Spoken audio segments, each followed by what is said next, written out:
Guys, I'm really chuckling at my new hat. And if you can read it, which I think you can, well, not if you're listening on audio, it just says Dinesh Unchained. And this is all part of my new merchandise store. What? This may seem a little out there, but it was actually Danielle, my daughter's idea. She's like, Dad, we got to do our own stuff. We can't let the left control the culture. Part of the way we do it is we have our own shirts. We have our own. So the merchandise store has all kinds of cool stuff and funny stuff. I mean, it's I'm just kind of modeling the hat here, but it's got T-shirts, it's got sweatshirts, it's got mugs. In fact, this is one of the glasses, and this actually is the Dinesh Unchained. You can't really read it because it's to the camera, but you can see it up close. Dinesh Unchained. And so go check it out. It's shop.dineshdsouza.com. Danielle is kind of my chief designer of this merchandise, if you will, and I think you'll get a kick out of it. Now, coming up today, things are really heating up in the Ukraine, and I'm going to talk about Putin's gambit, and which is going pretty well for him so far. New York has been launching a two-pronged witch hunt against Trump, and I'll tell you why it's not going all that well. Now, there's some people who say they're looking at the truckers in Canada. They say, oh, that's going to come here sometime. That's going to arrive in the United States. And part of what I want to argue is it has. It's already here. And Debbie's going to join me. We're going to talk about how early voting results in Texas seem to favor the GOP. Very good news. And then I'm going to continue my exploration of the beginning of Dante's journey in the Inferno. This is when he sees the inscription on the gates of hell. This is the Dinesh D'Souza podcast.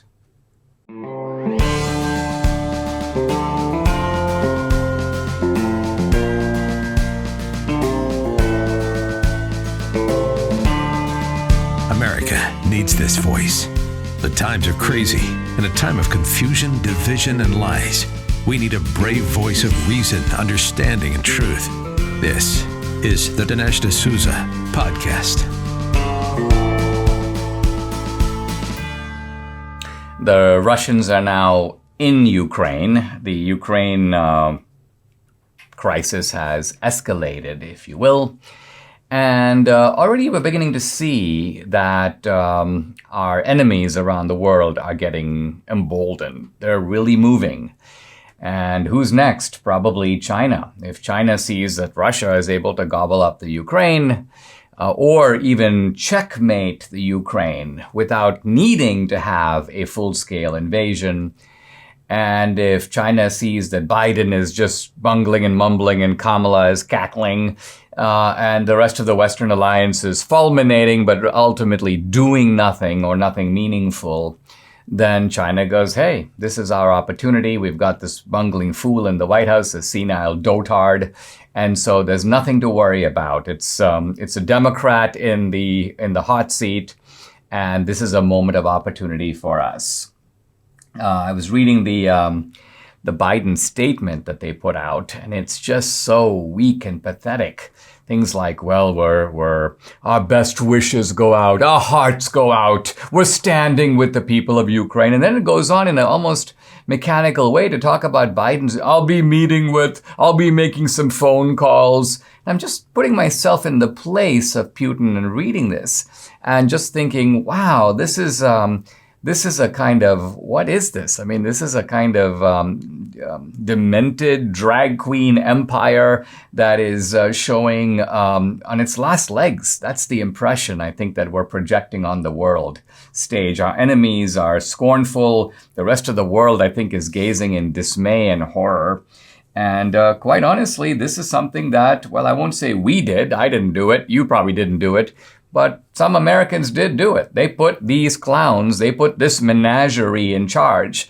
And now we're beginning to see, well, you'd have to call it something like a great unwinding. Now, the media is being exposed almost daily for the complete liars and frauds that they are. For 4 years, from 2016 to 20, they told us uninterruptedly, oh, Trump is a Russian asset.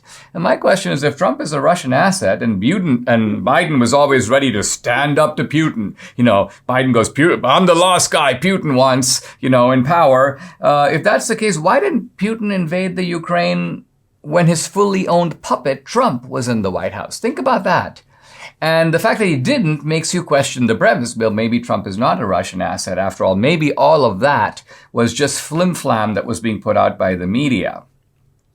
Now, if it was someone other than Biden, you might think that this was some kind of a ploy on Biden's part. I remember Nixon in the 70s had what he called this crazy man routine. At one point, I think he told Haldeman, or was it Kissinger, listen, I'm trying to give the impression to the Russians that I'm a little crazy, but that's because I don't want them to be able to predict my next move. I want them to be a little scared of what I might do. But for Nixon, this was a thought out strategy.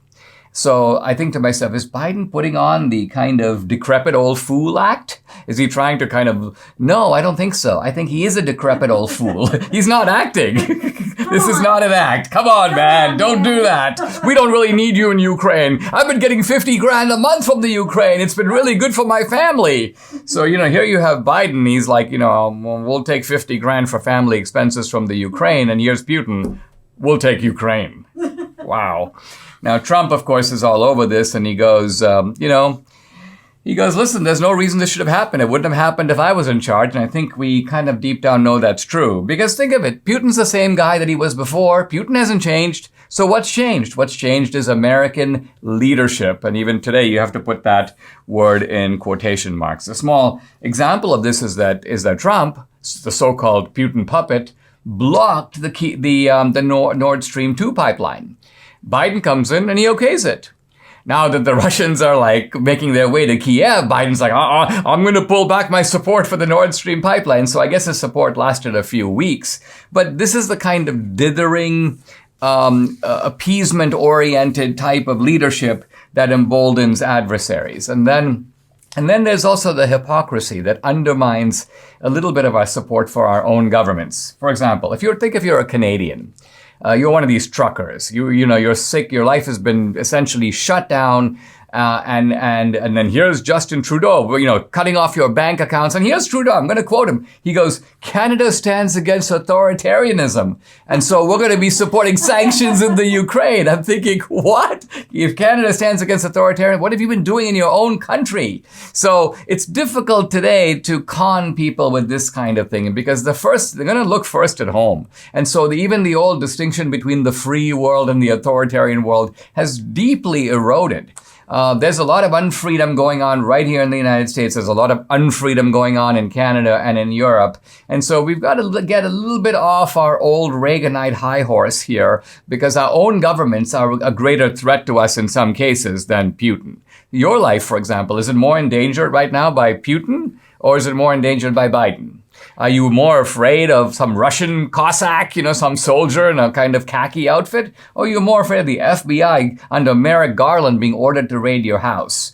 Look, I just saw an article, some pompous never Trumper type. This is a defining moment for the Republican Party. Yes, it is. It's a defining moment, but not in the sense he means. It's a defining moment in the sense that we will not automatically salute when they say go. We're not going to support every single war because, we're patriots. We've got to line up, we got to sing out of the same choir book. No, we're actually not going to do that. So we can think for ourselves. We're going to evaluate each situation as it comes. We're going to recognize what are the values that America itself is trying to project around the world, and are those healthy values?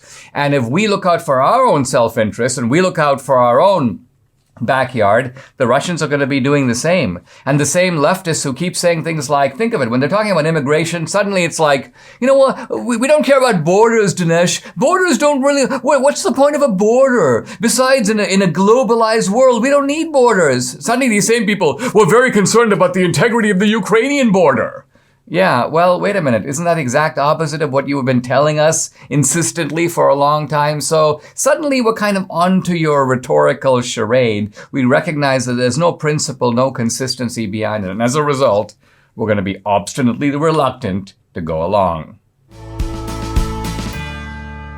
Mike Lindell, the inventor and CEO of MyPillow, wants to make it easy for you to be a super shopper just like Debbie and I are. How? By giving you great deals. For example, his Giza Dream bed sheets are 60% off, as low as $39.99. Plus, with any purchase using promo code Dinesh, you'll get a free copy of Mike's book. Mike is also offering up to 66% on other products.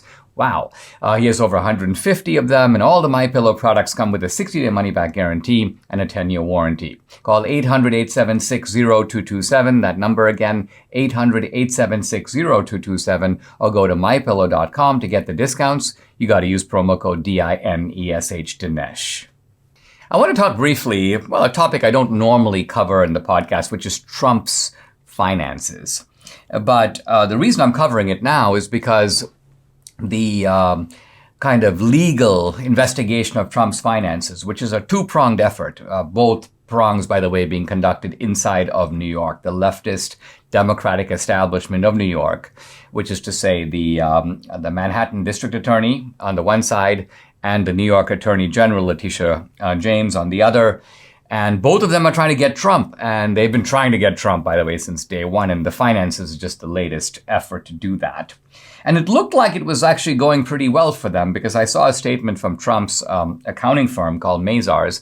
And they were basically saying, we're like washing our hands off of this. We're backing off. We're not claiming that all our statements here are reliable. And I thought, wow, it looks like, and Trump put out a statement himself basically saying they've browbeaten my accounting firm. They just can't take it anymore. And at a certain point, the number of subpoenas, the ongoing, the gimlet eye of the New York establishment, it causes a private company to feel like, look, we have other clients, we have other things to do, we cannot afford the stigmatization and so on.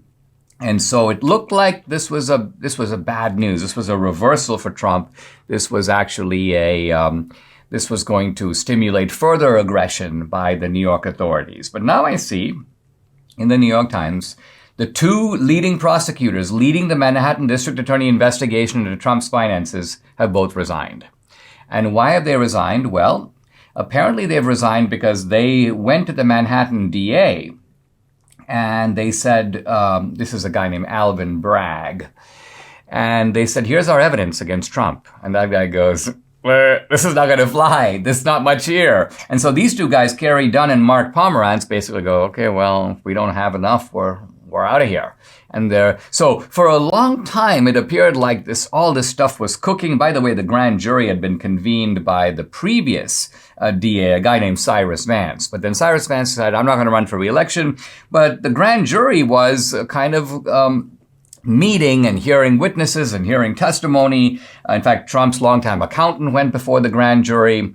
And, grand juries are basically a kind of initial preliminary jury that looks at the case. Now, their job is not to determine guilt or innocence, but sort of probable cause. Is there enough here to let this investigation go forward? And grand juries normally, they kind of have a low standard for going, yeah, because it's sort of like, what's wrong with letting the investigation go forward? We don't know if it's going to actually lead to criminal charges. It might, but it's a long way from actually proving those charges. So normally when prosecutors convene a grand juries are going to be like, yeah, keep going.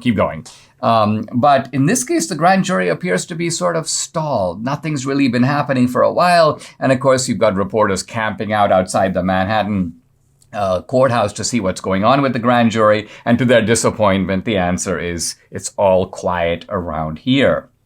Now, what's the issue with Trump? Well, it's actually a stupid, petty, and ridiculous issue. They're claiming that the Trump organization, to get loans for the company, inflated the value of its own assets. Kind of like you want to get a loan, you say, I'll offer my house as collateral. They go, well, what's the house worth? And you go, well, it's worth $2 million. And let's just say it's worth 1.5. So the idea is you inflated the value of your assets to be able to get the loan. Well, normally that would be something to worry about, except that Trump was dealing with highly sophisticated banks, and all these banks had their own appraisers, and all their own appraisers went into Trump's finances and went into Trump's assets and go, yeah, we're satisfied that he's got the assets to justify the loans. So obviously, it's like this is a game that companies play. My assets are worth X, you say they're worth Y, you argue about it, you decide what kind of loans you want to provide, but where's the public interest involved here? There really isn't any. The New York State Attorney General, this is Letitia James, she's investigating Trump for what? For exactly the same thing, except she doesn't have the power, by the way, to criminally charge Trump. So her idea is, I'll try to bring a civil case. So a civil case would be a case that's not aimed at putting Trump in jail. It's a case aimed at sort of trying to get monetary damages out of Trump or make Trump pay in a civil way. for this. But all of this is it's just part A and part B of the witch hunt. And so that's the way to look at it. It's not a matter of even evaluating the particular detail of it. It's like, how's the witch hunt going? And the witch hunt from the point of view of the left seemed to be going pretty well. And now it's going, well, not so well. Ronald Reagan saw it 40 years ago. Massive inflation that we haven't seen since then, well, until today. In Reagan's own words, inflation is as violent as a mugger, as frightening as an armed robber, as deadly as a hitman. And right now, your retirement accounts are under attack, thanks to the inflationary policies of this administration. If you haven't yet called Birch Gold, the only people I trust to help you diversify your 401ks and IRAs into gold, then you are missing the boat. Actually, you're treading water without a life vest. Birch Gold has your life vest. Let them help you convert an IRA, a 401k into a tax-sheltered IRA in gold. With thousands of satisfied customers and A+ rating with the Better Business Bureau, you can trust Birch Gold to protect your savings. Text Dinesh to 989898 and get a free information kit on gold. Reagan knew the biggest threat to our wealth. Protect yours now. Text Dinesh to 989898 to get your free information kit on gold now. The tyrannical crackdown in Ottawa and in Canada against the truckers appears to have subsided, although only a little bit. Apparently, they've told some of the banks that were, systematically cutting people off, shutting down their accounts. They're like, let's slow down on this. Let's restore some of these accounts. So apparently, there's a little bit of a pullback, I think motivated not by civil liberties concerns or even humanitarian concerns, but just political pressure that the Trudeau administration is under.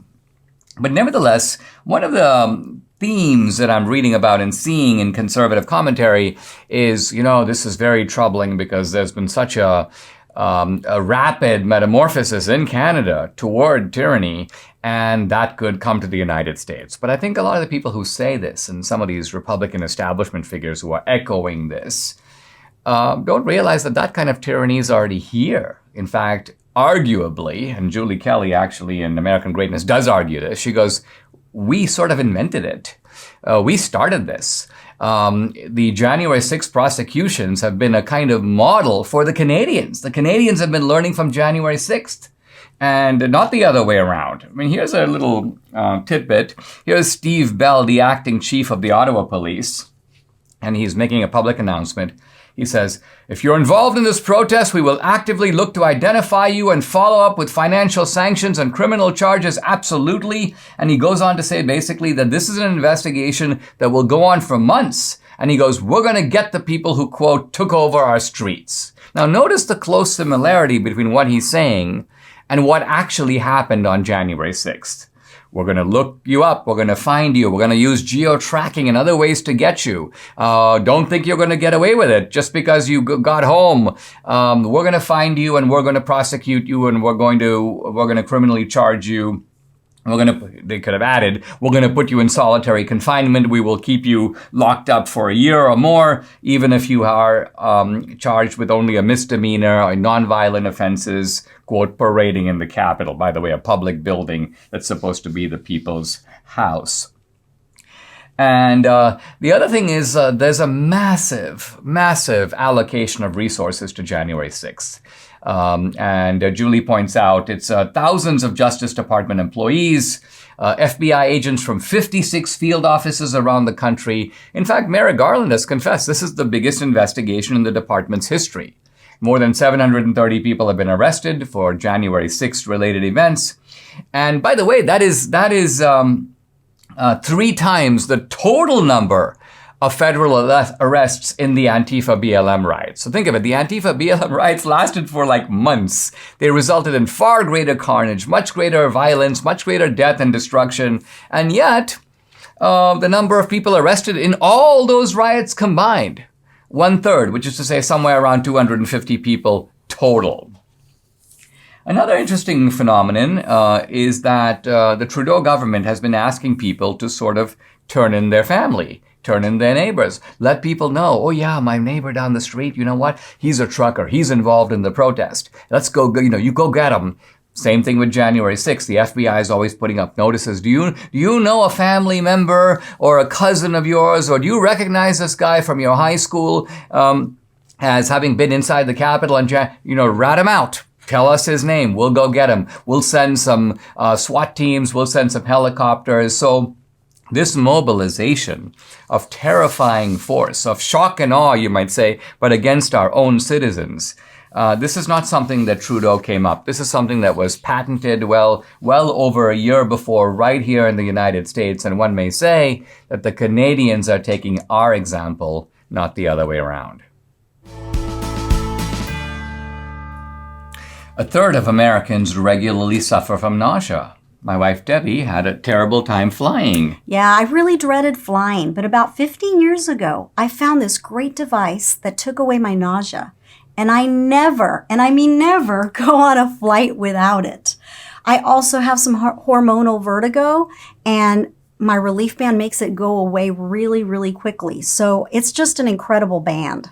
Debbie's talking about Relief Band. It's the #1 FDA-cleared anti-nausea wristband. It's been clinically proven to quickly relieve and effectively prevent nausea and vomiting associated with motion sickness, anxiety, migraine, hangover, morning sickness, chemotherapy, and so much more. The technology was originally developed over 20 years ago in hospitals, but now, through Relief Band, it's available to you.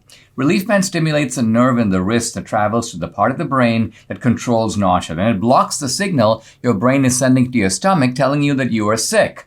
Relief Band makes a great gift for any time of the year. And right now they've got an exclusive offer just for my listeners. If you go to reliefband.com and use promo code Dinesh, you'll get 20% off plus free shipping and a no questions asked 30-day money-back guarantee. That's the best offer you'll find for Relief Band anywhere. So head to reliefband.com and use our promo code Dinesh for 20% off plus free shipping. Debbie's mom, Mitzi, lives down in the Rio Grande Valley, pretty close to the border. And 30 minutes. 30 minutes away. And it was her birthday. And Yeah. you went down there. Yeah, And you saw some interesting things on the way. Yeah. So I drove down there. I don't like to tell people I'm going down there just because, with my mom being elderly and being high risk and all those things. She has already had COVID, but I just go see her, so I don't go visit people. I don't do any of that. But anyway, all that to say, as I was driving down there, there's a section of Highway 77, and it's King Ranch, on both sides. And it's very desolate, very, very desolate. But I noticed there were, like, every couple miles or so, there were these blue canisters, big tubs, that said agua. Well, agua is water in Spanish. And I thought, wow, I've never seen this before. It just kind of took me by surprise, and I called you. And I said, I've seen these canisters. What the heck? Well, you saw the first one, and then you're like, I wonder if I'm going to see more of these. And what appears to be going on, right, is the fact that the federal government, the border authorities, on the instructions of Biden, it's like, listen, we have these illegals. Yeah. They're going to come through. Instead of sending them back or blocking them, we're going to accommodate them, right? Isn't that the meaning? That's what it sounds like. I mean, we're not against... Exactly. Obviously, it's humane because these people are thirsty and everything. But it's almost like an open invitation. And I know it's an open invitation because my cousin from Venezuela told me so. He said that word on the street in Venezuela is that if you come through the Mexican border, you can get into America. So this is someone that is not political from America saying this. This is someone that is in Venezuela, and he's hearing word on the street on this. So I completely believe him because it's just terrible. Now this is related and probably a little bit on a happier note. Yes. Fox News, Texas early voting data suggests Hispanic vote shift to the GOP continues. Now, I'll just give the data, but I'd like you to interpret it. So it turns out that there's a polling company, Orion Data and Research, and they're matching the early turnout in the Republican primaries to 2018. They're comparing. In Hidalgo County, the turnout is 65% of 2018, meaning already. and in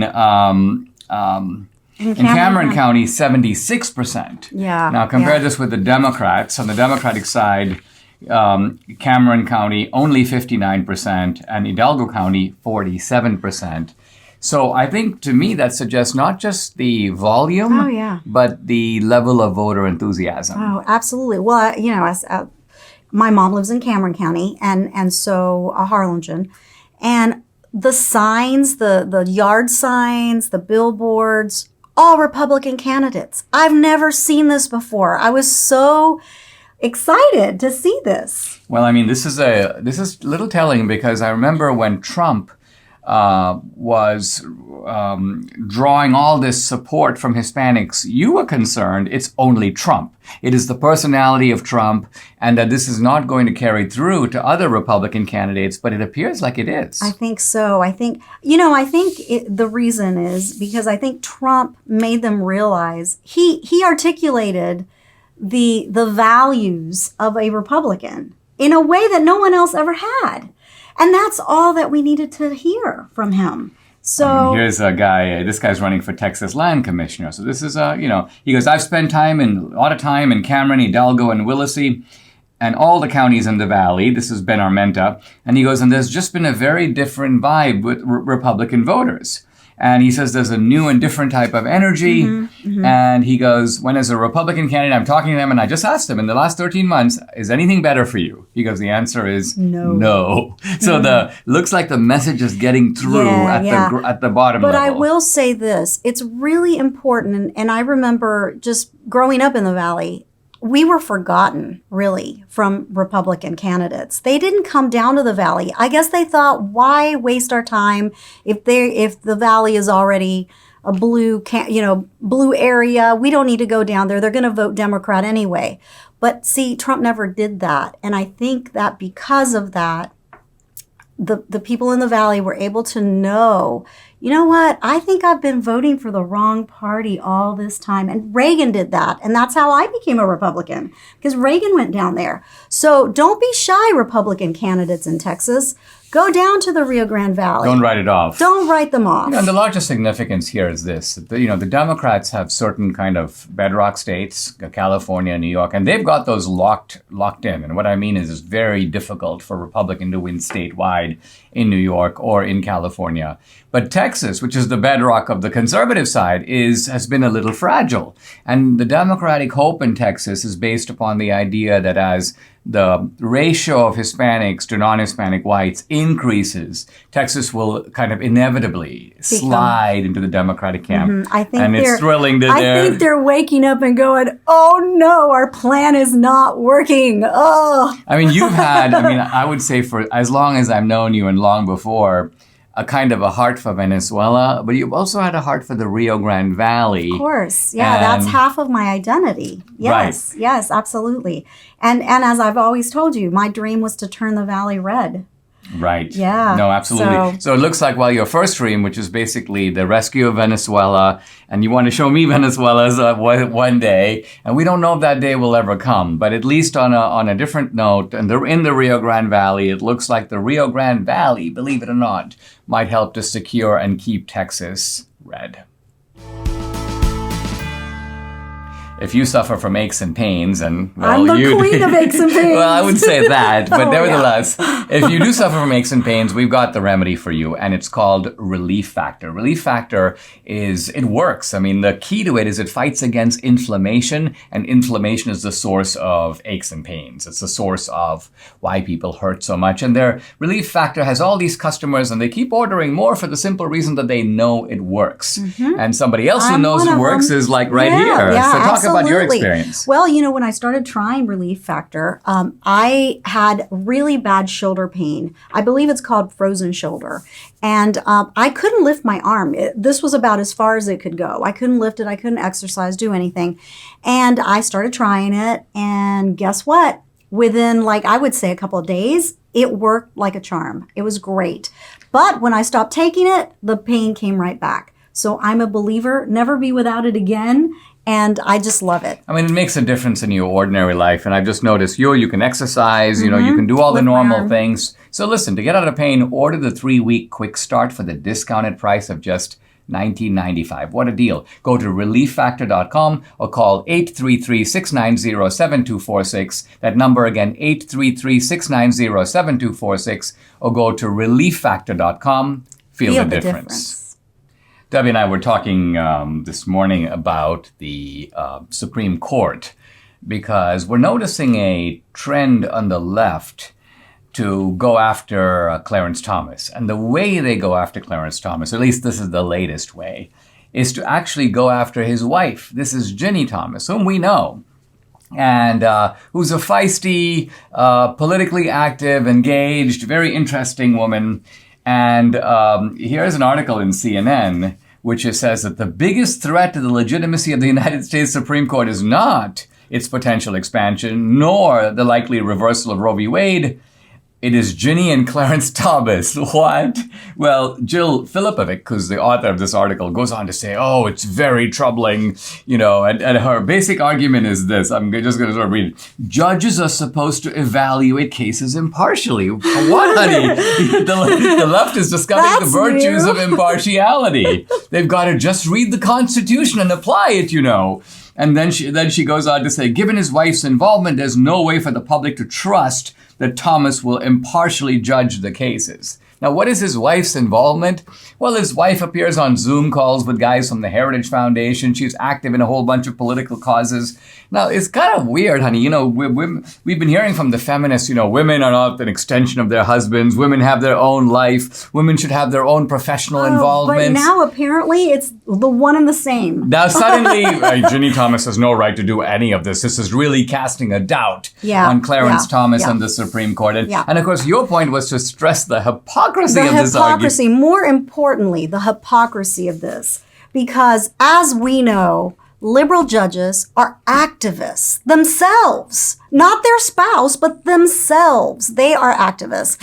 And one example, there's several, but one of them is Sonia Sotomayor. She's the most she's notorious. Probably the most notorious. In fact, when she was nominated by Obama in May of 2009, they touted her as the people's justice. The people's justice. Now, how is it possible that a Supreme Court justice who is supposed to interpret the Constitution is a people's justice? I thought that it was supposed to be blind. Didn't they just say that for Thomas and Right, and the people here is a phrase I think that needs to be decoded, because whenever there's a case, there are people on both sides. Even in a case like abortion, you certainly have the woman's right, if you will, on the one side, and you have the fetus's life on the other. So people involved on both sides. And so when she says the people's justice, she's ideologically interpreting the people in a kind of quasi-Marxist leftist sense. Yeah. So in this,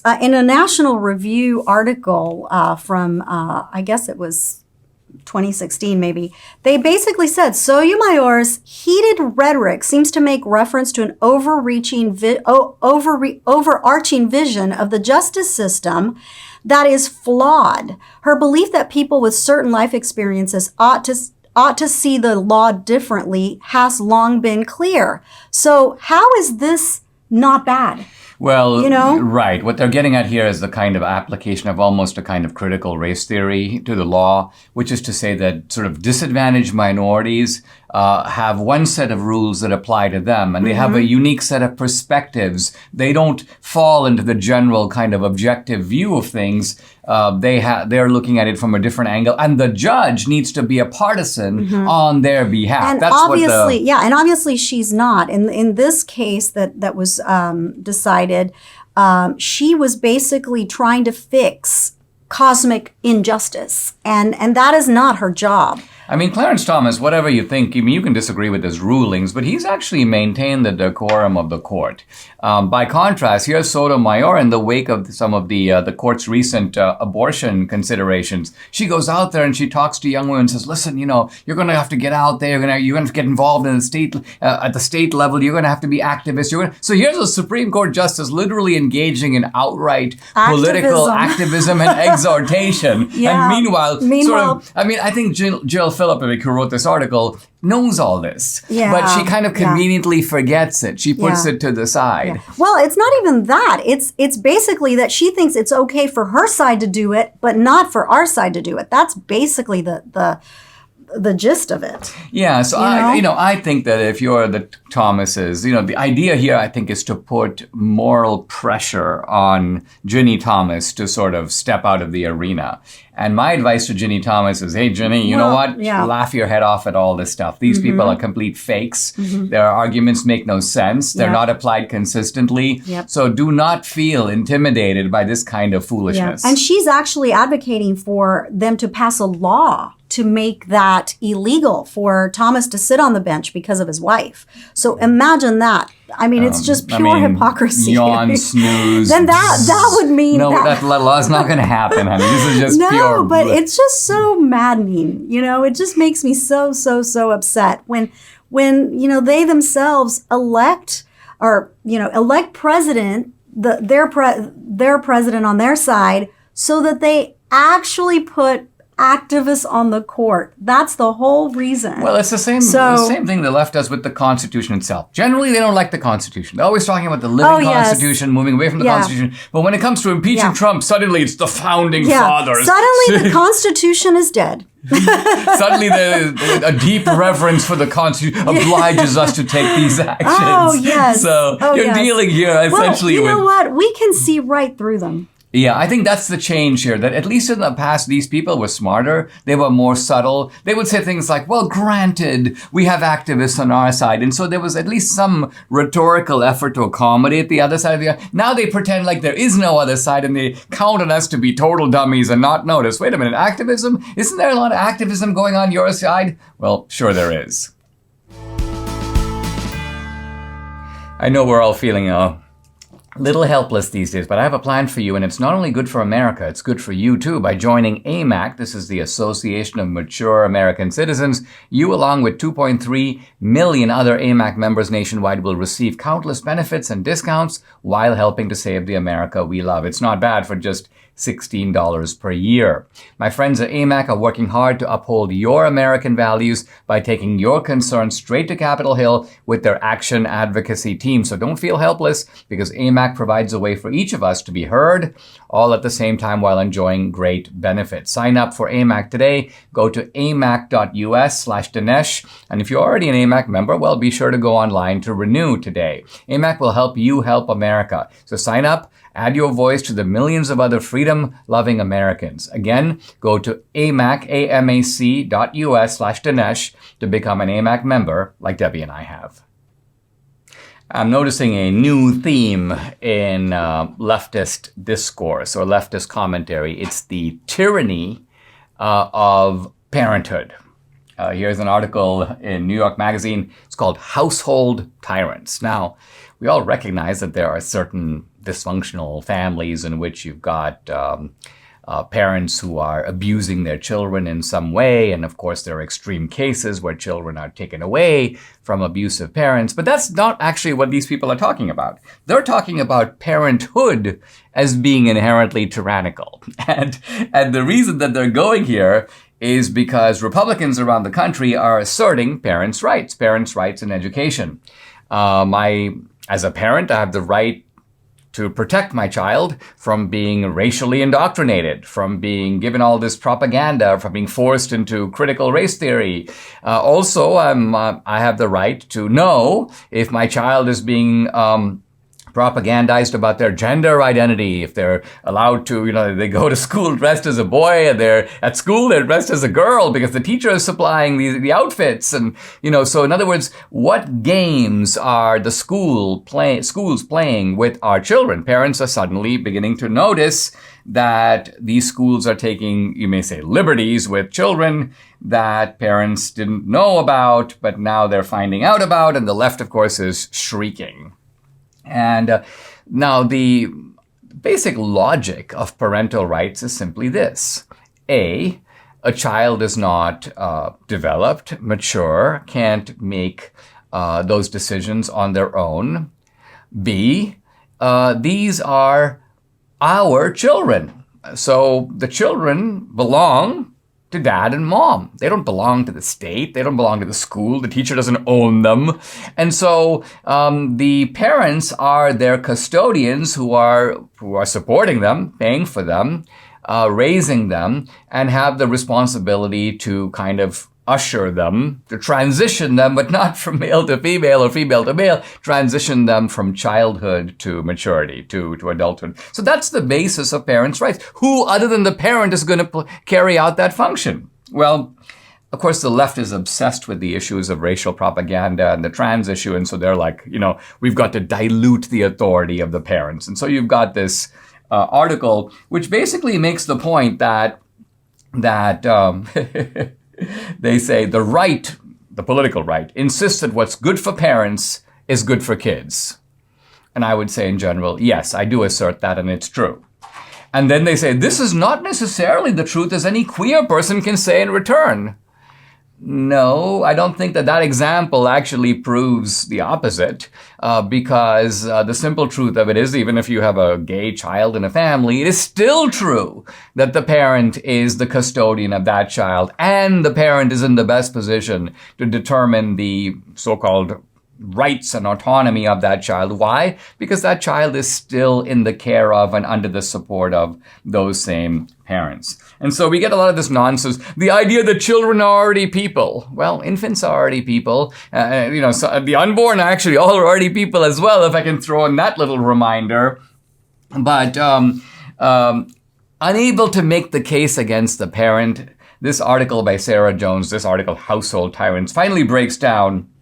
And we basically see that this campaign for parents' rights is supposedly part of a bigger campaign for political authoritarianism. So let me read. It says, as the conservative fringe gathers the party into itself. So this is a reference to the fact that apparently fringe guys like me are moving the Republican Party to the right. We're moving the Republican Party away from the Liz Cheneys of the world, more toward, let's just say, the Marjorie Taylor Greens of the world. They say movements like parental rights move from obscurity into the mainstream. First of all, parental rights was never in obscurity. It's only from your twisted point of view that this is an obscure idea. As Republicans long for a strong figure in power, this is the political authoritarianism, they imagine the same figure in every home. Subject of a household tyrant, the child has no freedom. So suddenly the home is portrayed as some kind of prison. The conclusion, the GOP is the party of parental rights because it is increasingly anti-democratic. Now, what's crazy about all this, of course, is that all men are created equal. This idea of the equality of individuals, that applies to adults. So to try to take that political model and apply it to the home makes absolutely no sense. Obviously, it does apply to the husband and the wife. They are equal as equal partners in a marriage. But the idea that the children have equal rights against the parents, this is just political gobbledygook. It's complete nonsense. And then I pick up an article, and this is actually from a psychological journal. Is there a tyrant in the house? And I'm expecting to read and go, is this some more leftist nonsense that tyrants are the parents? No, it's actually the opposite, because it's really clear that the real tyrants of today in the house are the kids. And the theme of the article is this. They go, this discusses the commonly encountered of children who act as tyrants in their families because their parents give in to all their demands. So the problem is not that the parents are too authoritarian. It's the opposite. Parents are too submissive. It goes on to say that when parents are too submissive, the child becomes a tyrant. And then when they go out into the world, they can't function because other people don't submit to their authority. People go, what the heck are you talking about? We're not going to do that. And so the article concludes, and this is in the American Psychological Association, it goes, clear, consistent discipline, in other words, more parental control over the children, is seen as the way to prevent and treat tyrannical children. I'm continuing my discussion of Dante, who is, last time we left him, in a dark wood, and confronted suddenly by his own hero, a fellow poet, a poet who lived many centuries before Dante, named Virgil, a pagan poet, a Roman, the author of a great work called the Aeneid. And the Aeneid is the story of a guy named Aeneas. Who's Aeneas? He's a Trojan soldier. And in the Trojan War, the Trojans lost. The Greeks burned Troy. And Aeneas went on a long journey, which culminated in him founding a new city called Rome, which would eventually surpass Greece in power and importance. Along the way, Aeneas has a love affair with a queen named Dido. And it's a tragic love affair because he has to leave. He can't stay. He has, in a sense, you may say, the historical and moral responsibility to found this new city, and Dido commits suicide. So Dante, as a love poet, admires Virgil, and Dante, as an epic poet, looks up to Virgil. And yet, when Dante says to Virgil something like, "Wow, I'm really happy to see you, you're my hero," Virgil doesn't really go for any of that. And the reason is that Virgil has been sent. He's been pulled out of his own place in, as it turns out, hell. We'll find out where Virgil is in hell. But nevertheless, he's been dispatched to get Dante and take him on a journey through the underworld, through the afterlife, or at least part of it. Virgil can't take him all the way. The mission is actually conceived by the Virgin Mary herself. She takes pity on Dante, and she enlists a woman named Beatrice. Now, Beatrice was the subject of some of Dante's earlier love poetry. But here, Beatrice has been transformed. She's more of a, you may say, beatific figure. She's a spiritual figure, and she's concerned with Dante's soul. And so she tells Virgil, "Come out of where you are, take Dante on this journey. Now, you can't take him all the way." And so Virgil becomes Dante's guide through all of Inferno, 34 cantos, all of Purgatorio, 33 cantos. And only at the very end of that does Virgil say, I'm not allowed to go any further. I mean, I'm not saved. I can't be in paradise. I've got to leave you here, and other people will take over from me. And so Beatrice, Dante has other guides for the last part of the Divine Comedy. Now, Dante and Virgil, before they enter hell, there's a kind of caption on the gates of hell. And it's a long caption, but I'm only going to read the key sentence, probably the most famous sentence in the whole Divine Comedy. "A sign on the gate of hell, abandon all hope, ye who enter here." And this is a little bit of an insight into hell. It's an eternal place. And the suffering in hell is rendered in a way more severe by the fact that it's interminable. It never stops. And there's no hope of getting out of it. You can't say, well, yeah, it's bad now, but...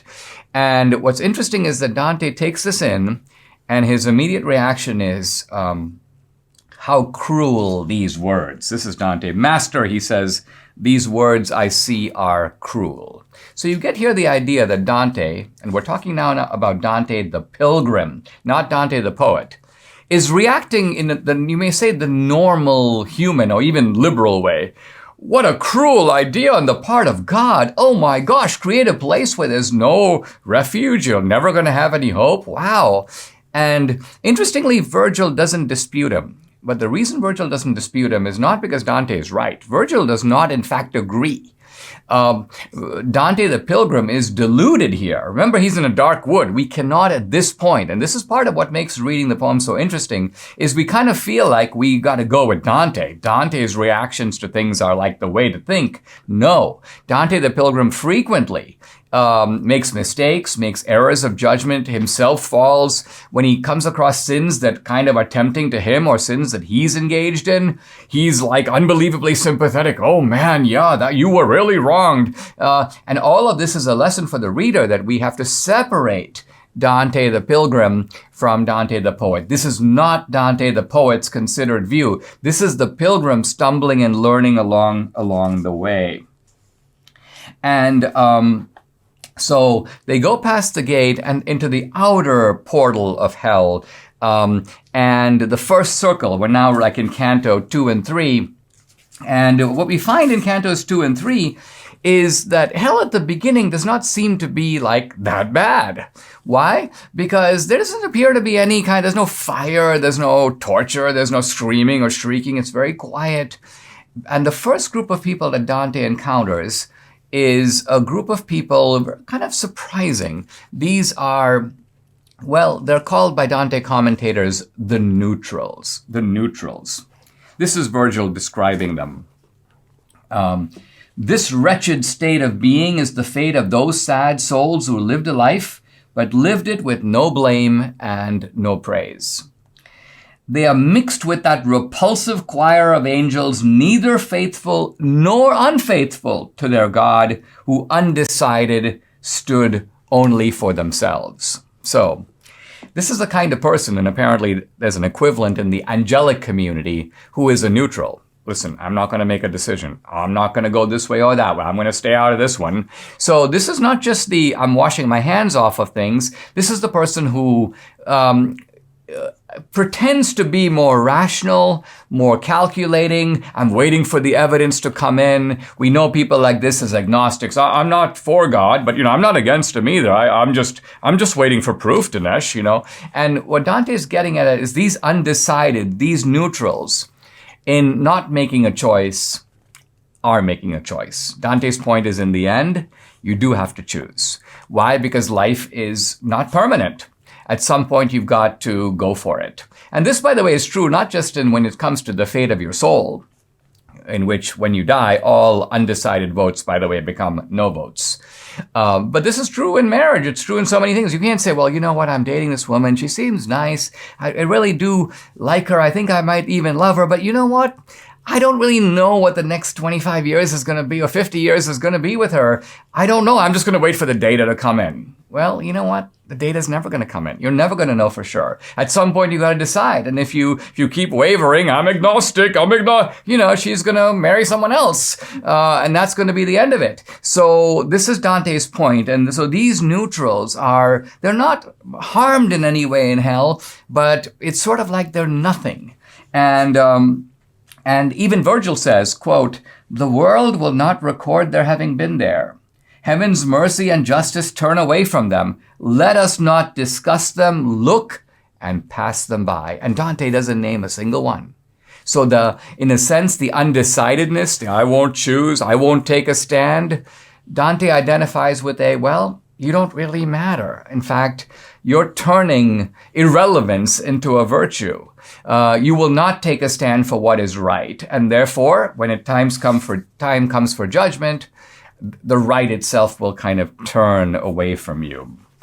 And so this Olympian detachment that in our secular society is sometimes portrayed as a virtue, Dante says is not a virtue. Now, again, these are people, again, in the sort of, you may call it the outer room, the porch of hell. Hell, we will see, is based upon many circles, and you go deeper and deeper. And there's a kind of monster there. Dante plucks him right out of classical mythology, a monster, kind of bull with a tail, and the monster waves its tail. So when you come up for judgment, after judgment has been given, and the monster, if he swirls his tail 5 times, off you go to the 5th circle of hell. 7 times, down you go to the 7th circle of hell. So this is where Dante will dispatch these sinners. And as we will see, what Dante does, his technique is very cool, and we'll encounter it more than once. He kind of comes into a circle, he sees a bunch of people, you get an idea from the type of topography of hell, how the punishment fits the crime, or to put it differently, how the sinners in hell are getting just what they want. Amazing. And then Dante goes from the generic, here are a bunch of people, he moves into 1 or 2 of them, and then he will often have a conversation with just one. So that is his technique of going from the big picture to the photo snapshot and then zooming in to a critical conversation that gives us a real window into the nature, not just of punishment, but also of sin itself. Subscribe to the Dinesh D'Souza podcast on Apple, Google, and Spotify, or watch on Rumble, YouTube, and SalemNow.com.